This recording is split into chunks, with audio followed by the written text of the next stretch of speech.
Ladies and gentlemen, we meet again towards Parashat Bo for a short and sweet idea, which brings us back actually to the very first Rashi, his commentary on the very first pasuk in the Torah.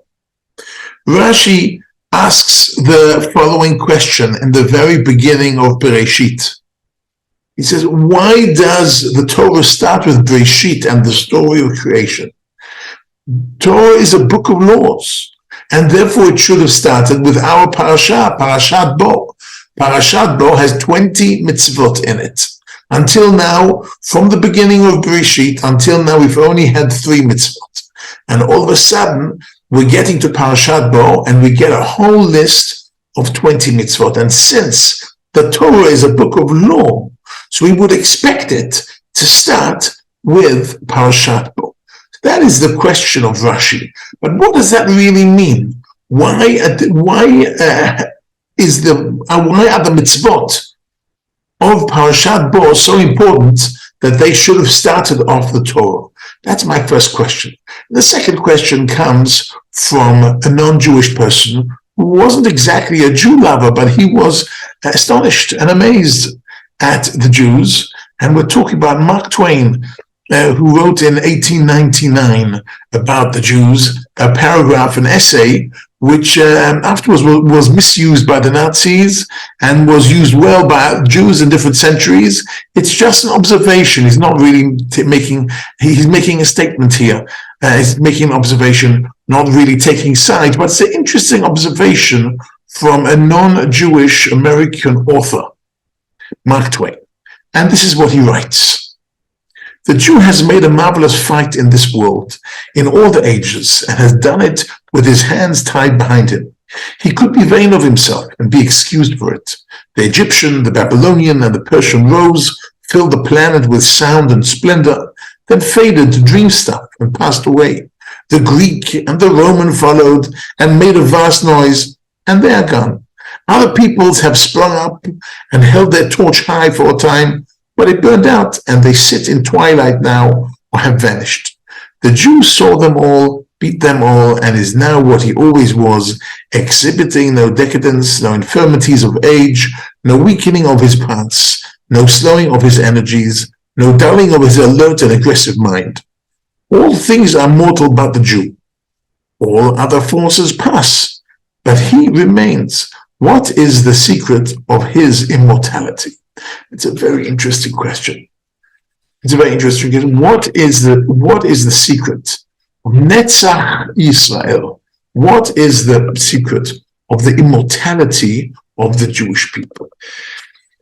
And to understand that, I have to go into a philosophical debate, a well-known philosophical debate and analysis, which says the following, already from the days of the Greek philosophy. The whole world is divided into basically 2 elements of time and elements of space. And when they work together, they create new realities.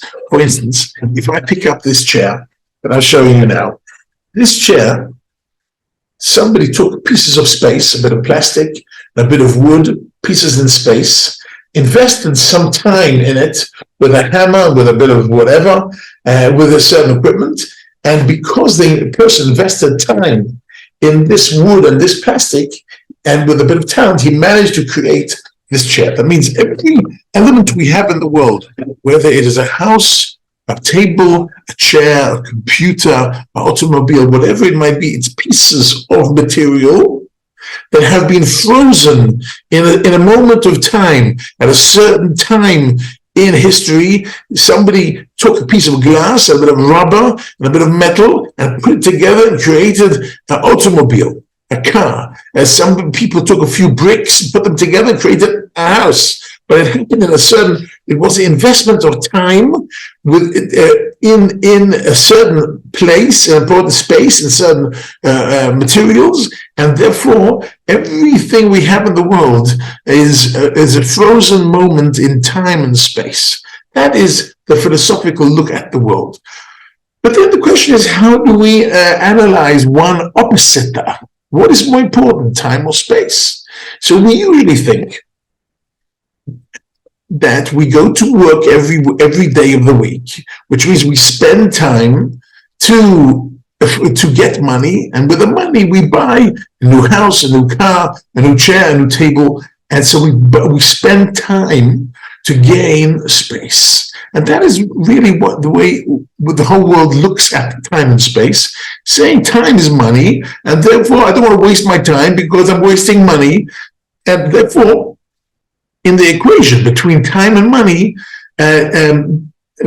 money seems to be more important than time. Otherwise, you wouldn't be spending time to gain money. That is true, except for one day a week. When it gets to Shabbat, we do the opposite. What is Shabbat really about philosophically? We have to cook before Shabbat. We have to buy nice clothing for Shabbat, and we have to prepare everything for Shabbat. And we actually spend money.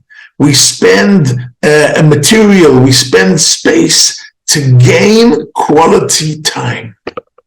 That means a piece of holy time, sanctity in time, quality time is worth more than money. And that is a new idea. It's a new idea. And therefore, ladies and gentlemen, when Rome was destroyed, which is a piece of space at the end of the Romans, when Athens was destroyed, even though the Greeks filled the world with splendor, when Athens was destroyed, there are no more Greeks. When Jerusalem is destroyed, there are still Jews. Why? Because we have something more important than the sanctity of space. We have the sanctity of time. We could take Shabbat with us to Babylonia. We could take Shabbat with us to France and to Europe and to Russia and to America and to Australia. Shabbat we could take with us. Shabbat is stronger. To the sanctity of time overrides the sanctity of space. And that's what it says in this week's parasha. In this week's parasha, it says the first mitzvah of the 20 mitzvot that I mentioned, this parasha, HaChodesh hazeh lachem rosh chodashim.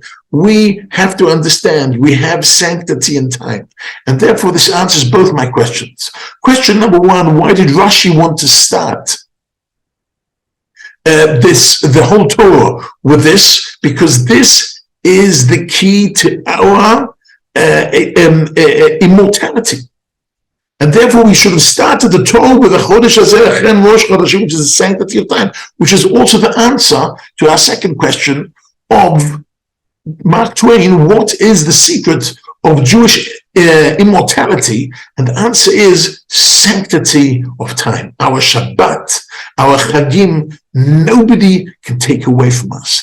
And that is how we've overcome so many enemies. And that's why we are an eternal nation. Netzach Yisrael lo yishaken. Shabbat shalom.